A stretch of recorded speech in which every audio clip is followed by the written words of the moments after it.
Dear student, this video on the word problem based on the linear equation from your exercise 2.4. ठीक है, तो before proceeding to the word problem, let's understand कि what are the rules for solving the equation. देखिए यहाँ जो words rule है, each letter जो यहाँ पे represent is representing something. For example, the R for read the problem. तो बच्चा सबसे पहले आपने अपनी प्रॉब्लम को रीड आउट करना है. After reading the problem, then underline the question. Underline the question मतलब आप यहाँ पे underline keywords भी बोल सकते हो कि जो आपको important बातें यहाँ पे दिखाई दे रही हैं, आपने उन्हें underline करना है. Then L for line up a plan. Plan मतलब जो हमने अंडरलाइन किया है, with the help of that हमें वहां पे एक इक्वेशन की फॉर्मेशन करनी है. ठीक है. Then E for evaluate. After setup of mathematical equation आपने with the help of fundamental operation just solve the unknown variable. जो हमने लाइनअप में अननोन वेरिएबल इंट्रोड्यूस किया था उसको इवैल्यूएट करना है. After that at the last S for since. Then you have to check कि what you have evaluated that is correct और नॉट. क्या वो सही है या नहीं, वो हमारे क्वेश्चंस के साथ मैच कर रहा है कि नहीं. ओके, सो क्वेश्चन नंबर 1 है हमारे पास में. Amina thinks a number and the question में आपसे पूछा भी गया है व्हाट इज द नंबर. तो let's assume the number with an alphabet. मैंने उसको x से रिप्रेजेंट कर लिया है.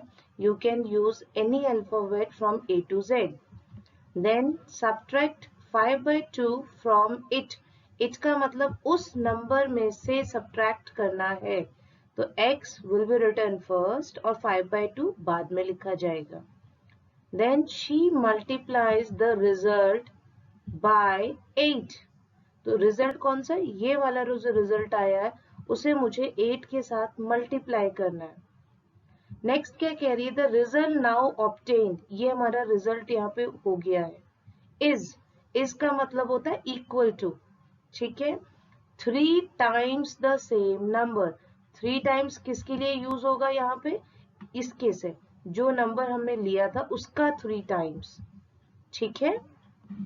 तो दिस इज माय इक्वेशन. ये मेरी इक्वेशन हो गई. अब मेरा काम है बाय ऑपरेटिंग द फंक्शंस इसको सॉल्व करना.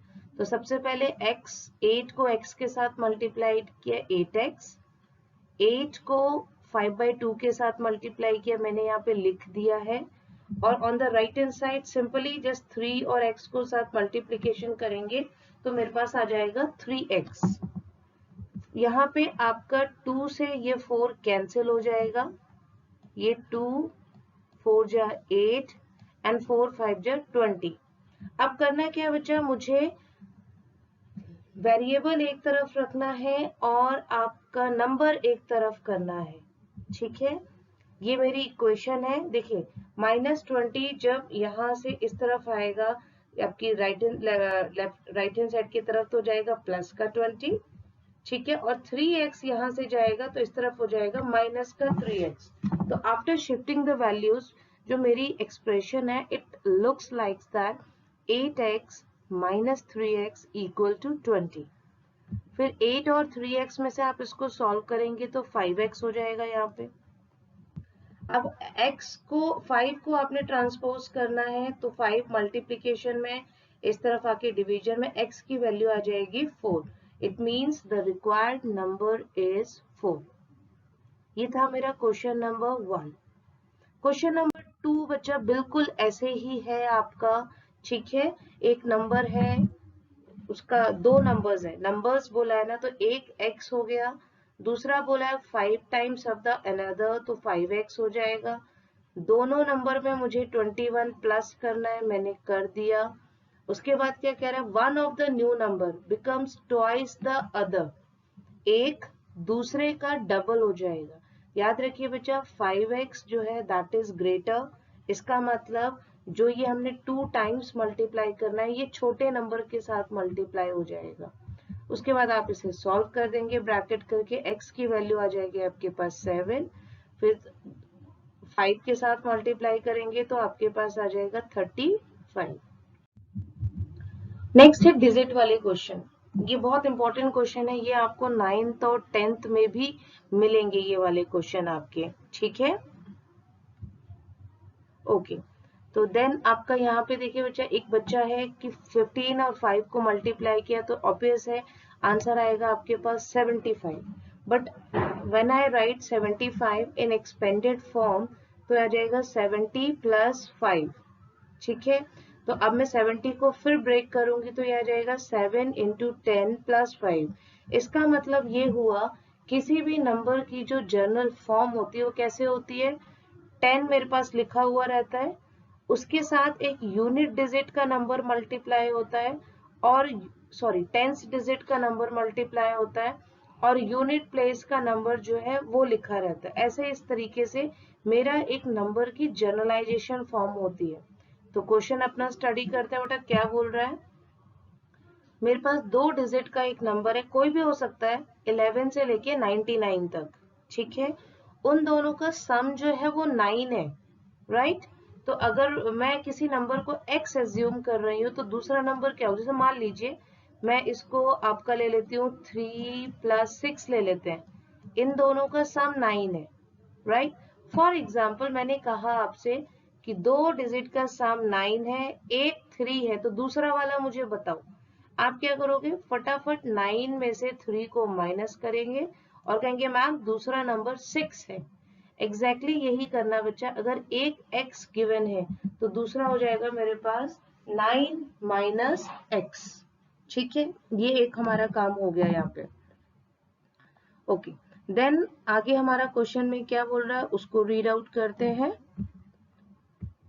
तो हाँ, जर्नल फॉर्म मुझे यहाँ बनानी है। देखिए टेंस डिजिट का जो नंबर था वो है मेरे पास में 9 माइनस एक्स, तो मैंने उसको 10 के साथ मल्टीप्लाई कर दिया और यूनिट प्लेस वाले को x रख दिया। ये जर्नल फॉर्म है, ठीक है, ये जर्नल फॉर्म होगी। तो मैं इसको जब सॉल्व करूंगी तो ये आ जाएगा 90 माइनस 10x प्लस इतना, फिर इसको सॉल्व किया तो 90 माइनस 9x, ये जर्नल फॉर्म आ गई मेरे पास। ओके, आगे कह रहा है on interchanging the digit. Interchanging का मतलब अब टेंस प्लेस वाली बन जाएगी x, ठीक है।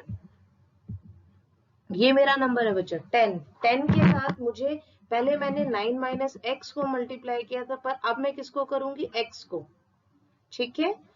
अब टेंस वाली डिजिट ये थी, अब ये बन जाएगी वंस, ये आपका नया नंबर बना। आफ्टर सॉल्विंग आपके पास आ जाएगा 9x प्लस 9, ये न्यू नंबर है ऑन इंटरचेंजिंग द डिजिट। आगे क्या कह रहा है बच्चा, जो नया नंबर है, ये रहा मेरा नया नंबर, ये रहा मेरा पुराना नंबर। नया नंबर इज लगा हुआ है, मतलब यहाँ पे इक्वल टू आता है बेटा, इज के साथ में इज है तो ये सीधे इक्वल टू आ गया। ग्रेटर देन का मतलब प्लस, और नंबर कितना है मेरे पास 27। न्यू नंबर ये है मेरे पास, इक्वल टू पुराना नंबर एंड प्लस 27। बस बच्चा अब इसके बाद इक्वेशन बनने के बाद आप इसको शिफ्टिंग करिए, नंबर एक तरफ वेरिएबल एक तरफ, सॉल्व करने के बाद आपके पास x की वैल्यू आ जाएगी 6, ठीक है। तो दूसरा नंबर क्या होगा, उसको हम 9 में से सब्ट्रैक्ट कर लेंगे तो आ जाएगा 3, और जो रिक्वायर्ड नंबर है वो आ जाएगा मेरे पास में टेंस प्लेस की डिजिट है 3, तो 10 इंटू 3 किया 30 प्लस 6 मतलब 36 मेरा नंबर जो है वो बन जाएगा, ठीक है। ऐसे ही क्वेश्चन नंबर 4 जो है वो भी आपका कुछ कुछ ऐसे ही आपने ध्यान रखना है। एक नंबर दूसरे का 3 टाइम्स है, 3 से मल्टीप्लाई कर दिया, फिर आप अपना नंबर बनाएंगे जो भी आएगा आपके पास में, इंटरचेंजिंग द डिजिट करेंगे आप, तो नंबर्स जो है वो बदल जाते हैं आपस में, जो पहले लिखा था अब आया मेरे पास। फिर उसके बाद जब इन दोनों को आपने ऐड किया तो ये 88 के बराबर आ रहा है, new number original number add करने के बाद 88। अब जो वैल्यूज आपने निकाली थी उनको ऐड करके आंसर निकाल के x की वैल्यू 2, तो दूसरा नंबर जब 2 से मल्टीप्लाई करेंगे 6, फिर उसके बाद आपने नंबर भी बनाना होता है। यहाँ पे लिखा होता है बच्चों what is the original number, x तक निकालना आंसर नहीं है, आपको पूरा सॉल्यूशन निकालना पड़ेगा, ठीक है। नेक्स्ट मदर्स, ये आपके एज वाले क्वेश्चंस हैं, हम पहले भी डिस्कस कर चुके हैं, 2.2 में भी आपके क्वेश्चंस थे। तो प्रेजेंट एज हमें लेट करनी पड़ेगी बेटा। तो मेरे पास एक बच्चा है शिबू, उसकी एज अगर मैं x एज्यूम कर रही हूँ तो उसकी मदर की एज कितनी होगी, उसके लिए आपको एक हिंट दिया हुआ है यहाँ पे इन्होंने कि मदर की एज शिबू की एज से 6 टाइम्स है, मतलब 6x हो गई। अच्छा आगे क्या कह रहा है बच्चा, 5 ईयर फ्रॉम नाउ, ये रहा नाउ विल है ना, विल का मतलब फ्यूचर की बात हो रही है, तो इस एज में प्लस हो जाएगा, ठीक है। अब आगे क्या कह रहा है, शुभू एज 5 ना will be 1/3 of his mother's present age, ये रही शुभू की एज, ये रही मदर की प्रेजेंट एज, और इसका ये 1/3 यहाँ आ जाएगा। तो आफ्टर 5 ईयर शुभू की एज है x + 5, मदर्स की प्रेजेंट एज है 6x, सॉल्व करेंगे आप तो यहाँ 2x आ जाएगा, x को आपने शिफ्ट करना है, x की वैल्यू 5, लेकिन ये शुभू की निकली है, मदर की भी निकालनी है, मतलब आपको इसे 6 के साथ मल्टीप्लाई करना है, तो ये हो जाएगा मेरे पास 30। बहुत ही सिंपल क्वेश्चन है, जस्ट आप थोड़ा सा ना माइंड में बच्चे क्लिक करते जाइए कि हाँ जो जो वर्ड्स वो बोलता जा रहा है एक एक करके सॉल्व करिए और फिर इक्वेशन बना के उसको आंसर निकालना है, पूरा क्वेश्चन एक साथ मत पढ़िए। नेक्स्ट यहाँ पे मेरे पास एक रेक्टेंगुलर प्लॉट है, ठीक है, उसकी लेंथ और ब्रेड्थ मुझे गिवन है रेशियो में, इसका मतलब मुझे x लगा करके वो यहाँ पे लिखना है, ठीक है। तो 11x आ जाएगा मेरा लेंथ के लिए, 4x आ जाएगा मेरा ब्रेड्थ के लिए, ओके। तो अब यहाँ पे लिखा है बच्चा कि कॉस्ट ऑफ फेंसिंग आपको गिवन है, जैसे ये देखिए हाउस के चारों तरफ आपकी फेंसिंग हो रखी है, ये पूरी फेंसिंग 75,000 में कंप्लीट हुई है, ठीक है। तो आपको बताना है कि पेरीमीटर कितना है, राइट। तो बच्चा पेरीमीटर के लिए हम क्या करेंगे, टोटल कॉस्ट को से 1 मीटर की कॉस्ट से डिवाइड कर देंगे तो आपके पास में पेरीमीटर आ जाएगा। अगर आपको ध्यान हो हम लोग क्वेश्चंस क्या करते हैं कि हाँ हमारे पास पहले हम पेरीमीटर निकालते थे, पेरीमीटर निकाला उसे 1 मीटर की कॉस्ट के साथ मल्टीप्लाई करते थे तो कॉस्ट ऑफ फेंसिंग आ जाती थी हमारे पास में, राइट। अब आप ध्यान से देखिए पेरीमीटर मुझे निकालना है तो पेरीमीटर आ जाएगा upon total cost, right, divide by 1 metre cost. तो आपको जैसे समझना है आप वैसे समझ लीजिए, मैंने यहाँ पे ये डायरेक्ट लिख दिया है ये बात। तो बच्चे पेरीमीटर मुझे पता है L + B का फॉर्मूला है, I will substitute the value of L and B here, add them 15 आ जाएगा, 2 से मल्टीप्लाई किया 30 डिनोमिनेटर में आ जाएगा। तो आफ्टर सॉल्विंग मेरे पास x की वैल्यू 25x, अभी आंसर नहीं निकला है, 11 के साथ मल्टीप्लाई करूंगी 25 को तो it will gives you length, and when I multiply 25 with 4 तो ये आ जाएगा आपके पास में ब्रेड्थ, राइट। क्वेश्चन नंबर 7, ये थोड़ा सा आपको यहाँ प्रॉफिट एंड लॉस पे थोड़ा सा ध्यान देने की जरूरत है, आपका नुकसान ना हो जाए इसलिए क्वेश्चन को बहुत ध्यान से समझिएगा। बच्चा यहाँ पे क्या बोला है, 2 काइंड ऑफ मेरे पास क्लॉथ्स है, shirt and a trouser, right. दोनों की पर मीटर की कॉस्ट मुझे यहाँ पे गिवन है, 50 मीटर एंड 90 मीटर। अच्छा एक चीज और गिवन है यहाँ पे कि every 3 metre of shirt he buys 2 metre of trouser, मतलब एक सेट बनाने के लिए ये उसकी रेशियो हो गई। इट मीन्स अगर शर्ट मेरी 3 लिखा है तो शर्ट का मटेरियल हो जाएगा 3x और ट्राउजर का हो जाएगा 2x, राइट। आगे ये कह रहा है बच्चा कि प्रॉफिट जो है वो भी आपको यहाँ पे मेंशन है, शर्ट में प्रॉफिट हुआ है 12%, ट्राउजर में प्रॉफिट हुआ है 10%। तो हम एक काम करते हैं, 1 मीटर की हमें वैल्यू गिवन है ना, हम 1 मीटर के हिसाब से निकाल लेते हैं। तो कैसे निकालेंगे बच्चा, ये रही मेरी प्राइस 12% ऑफ 50, ये फायदा हो गया उसका। तो जब हम मतलब 50 मेरी कॉस्ट थी, जब मैं इसको सॉल्व करूंगी तो मेरे पास 6 आएगा, मतलब 6 रुपीज का फायदा। तो ये टोटल हो जाएगा 56। ऐसे ही ट्राउजर का आप निकाल लेंगे। 90 उसकी कॉस्ट है, 10% उसका प्रॉफिट हो गया ऑफ 90 रुपीज, मतलब 99 रुपीज का ये आ गया। ये एक का निकला है, लेकिन हमारे पास कितना है 3x। ठीक है, टोटल अमाउंट है। तो 99 को मैं 2x से मल्टीप्लाई करूंगी। 2x से क्यों करना है, क्योंकि देखिए ट्राउजर का रेशियो मेरे पास 2x था, शर्ट का 3x है। सॉल्व करने के बाद आपके पास x की वैल्यू 100 आ जाएगी, ये x की आई है। इसका मतलब ट्राउजर की, आपसे सिर्फ ट्राउजर का पूछा है बच्चा, शर्ट की वैल्यू नहीं पूछी है। तो ट्राउजर के लिए 2x है मेरे पास। 2 से 100 को मतलब 200 मीटर कपड़ा उसने खरीदा है। ठीक है, नेक्स्ट आपका एक डियर का क्वेश्चन है यहाँ पे। Half of a deer, herd of a deer are grazing in the field. ये हर्ड जो होता है that's the group of the deer. ठीक है, ये ग्रुप का नाम है, कलेक्टिव नाउन्स है आपका। नंबर ऑफ डियर्स पूछे गए हैं, तो लेट्स एज्यूम इट। पहला क्या बोल रहा है वो हमसे, आधे डियर जो है वो घास चर रहे हैं।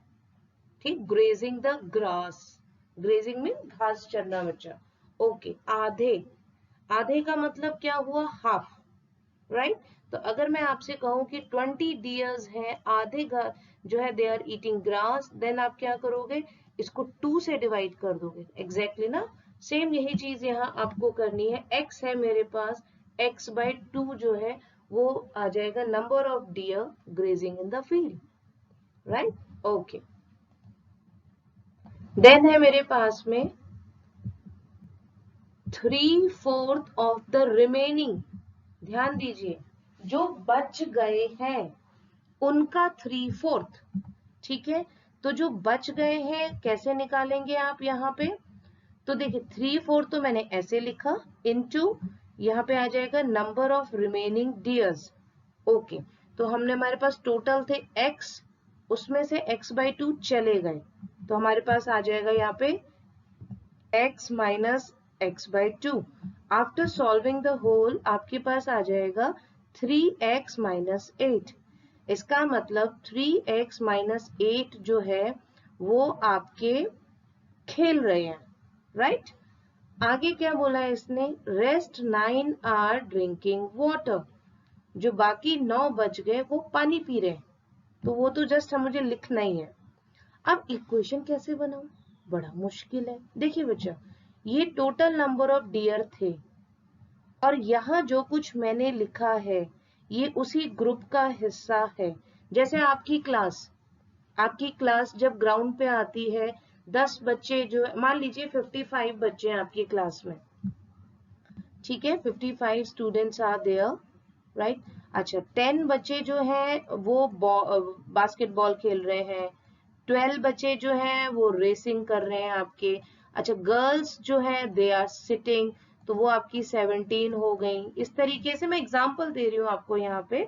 ठीक है, तो ये एग्जांपल जब आपकी पूरी हो जाएंगी तो इसका, अब बाकी जो रेस्ट बच गए वो कुछ नहीं खेल रहे हैं। अब आप बताइए, जो रेस्ट बच गए, अच्छा ठीक है, तो ये आ जाएगा आपके पास में 16। तो जब आप व्हेन यू ऐड ना, ये आप ही की क्लास का हिस्सा है, तो ये सारे के सारे 55 के इक्वल हो जाएंगे। It means x, 3x plus 8 and 9, इन तीनों को ऐड करने के बाद आपको x के इक्वल आएगा, राइट। तो बस आपने बच्चा एलसीएम इसका 8 आएगा, 8 से डिवाइड कर दीजिए, मल्टीप्लाई करके आंसर आप निकाल लीजिए। तो x की वैल्यू आ जाएगी मेरे पास यहाँ पे 72। तो इसका मतलब उस झुंड में आपके 72 डियर्स थे, राइट। बच्चों क्वेश्चन नंबर 9 जो है दैट इज बेस्ड ऑन आपका एज। बहुत सिंपल सा क्वेश्चन है। ग्रैंडफादर और ग्रैंड डॉटर के बीच में 10 टाइम्स का एज है, तो वो 10x हो गया। ठीक है, उसके फादर जो है उससे 44 इयर्स बड़े हैं। आप इसकी एक्सप्रेशन को दोनों तरीके से लिख सकते हो। अगर आप अपनी एक्सप्रेशन ऐसे लिखेंगे तो भी चलेगा। ठीक है, ये भी अगर एक स्टेप आप और इंक्रीज करना चाहें फिर x को आप यहाँ शिफ्ट करेंगे, x की वैल्यू फाइंड आउट करेंगे और दोनों की प्रेजेंट एज निकाल लेंगे। Question number 10 is also same as your age factor, वहां भी वो एज के ही क्वेश्चन पूछे गए, तो मेरे ख्याल से ये हो जाएगा। कोशिश करिएगा कि आप इसको कंप्लीट कर लें। तो this is all about your exercise 2.4।